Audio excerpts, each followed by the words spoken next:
Hi everybody, my name is Monica Anderson, and today in this video I will be discussing the film Momotaro Sacred Sailors and a particular scene in the film that indicates how the Japanese language and culture instructions were done in the occupied areas during the time. So quick disclaimer, this is an assignment for a class at the University of Florida. Go Gators! So when you hear about Momotaro now, you'll often think about the Japanese folklore. A giant peach comes floating down the river while an elderly couple is washing their clothes. They take it home to cut open and find a healthy baby boy come out. They name him after the peach, so Momotaro, and he grows up to fight the demons, or Oni, on Demon Island, or Onigashima, and finds animal friends along the way, specifically a dog, a monkey, and a pheasant, to help him fight the demons in exchange for some of his magical kibidango that his grandmother gives him. Momotaro and his friends win the fight against the demons and go home with their head held high. Momotaro is also known for having the flag Nihon Ichi with him, which means best in Japan. However, today we will be talking about the film Momotaro Sacred Sailors instead. So a little bit of background on the film. It was released in 1945. It's about an hour and 14 minutes long. It's directed by Mitsuyo Seo, which is this guy right here. And it's known for being quite the propaganda film for World War II. A quick description about the plot. The film starts off with a monkey, a dog, and a pheasant, just like the folklore, but this time with also a bear, saying goodbye to their families. After a few scenes, the Japanese forces are seen clearing a space in the forests of a Pacific island with the help of other jungle animals to create a military base. Momotaro, who is a general in this film, and the monkey, dog, pheasant, and bear, who were mentioned earlier, are now high-ranking officials, and they arrive in a plane on the base.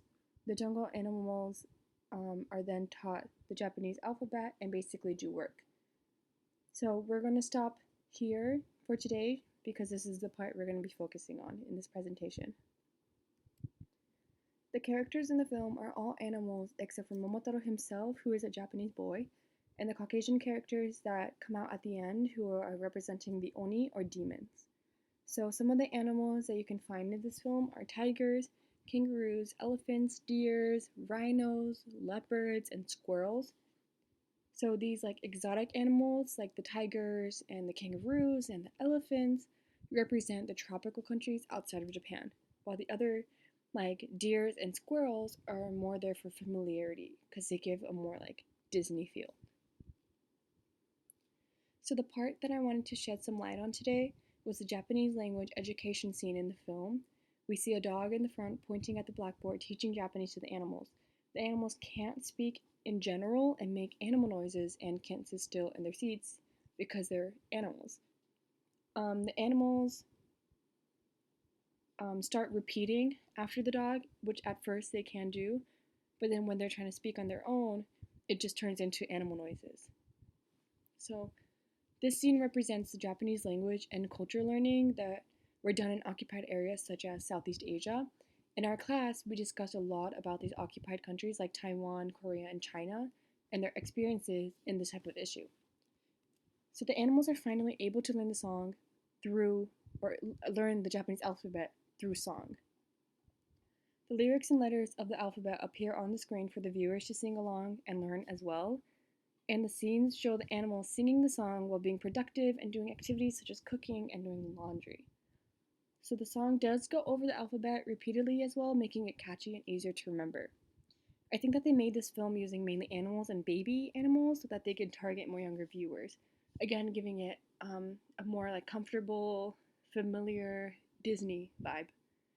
So especially since this was a propaganda film, their purpose is to make the people believe in what they're saying and what they're trying to do.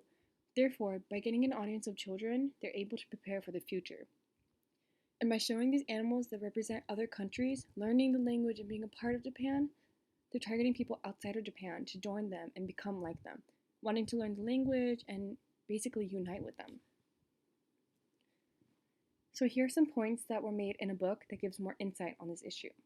So as the first quote says, set on an anonymous southern island in the Dutch East Indies, They strongly suggest the ideological construct of the greater East Asia co-prosperity sphere and the forced Japanese language education of the period as part of imperial education.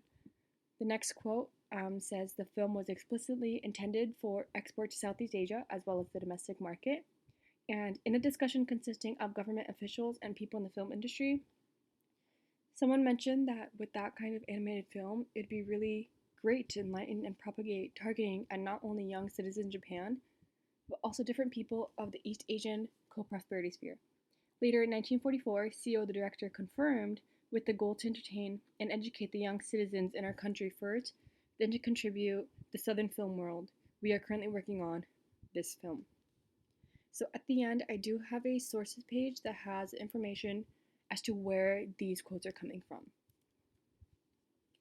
So on a bit of a different note, Momotaro is still very much around in Japan, and you can often find these little things that represent the story. So these are different types of kibidango, which were the something that we mentioned in the very beginning in the folklore. And the middle one used to actually be one of my favorite snacks as a kid growing up. And you can find them like convenience stores, grocery stores, or any place that sells candy in Japan. And although it doesn't look the most appetizing, it's quite sweet and very chewy. And you can even eat the paper around the snack, but not the plastic that it comes in. And it's crazy to think that I didn't know anything about the original propaganda Momotaro story as a child, but still read the story and sang the Momotaro song and even ate the kibidango. So Momotaro Jean. So while I was doing research and looking for images for this presentation, I kept stumbling upon this company named Momotaro Jeans. It's interesting to see how the story could go so far as to become a brand for jeans. I have attached a link if you're interested in checking them out. They are based in Japan. So the restaurant. So after finding the jeans brand, I started to wonder what else had the Momotaro name to it. And just by typing Momotaro into Google, you immediately find this restaurant named after it. And this, I believe, is based in the US. So it's crazy to even think that it's global and how far the Momotaro name has gone. In conclusion, this film is a prime example of how Japan was trying to get people, Japan, and other countries, other Asian countries, to learn the Japanese language and culture through media. Momotaro has a very long tradition and is still very well known today, and the name is used in many different things, not even just in Japan, but everywhere, and is representing Japan. And it's crazy to think that this name, that's still very much rooted in the country, has a very propaganda history to it and how much it's still being used today. So this is the book that I use, and I definitely recommend if you are interested. Thank you.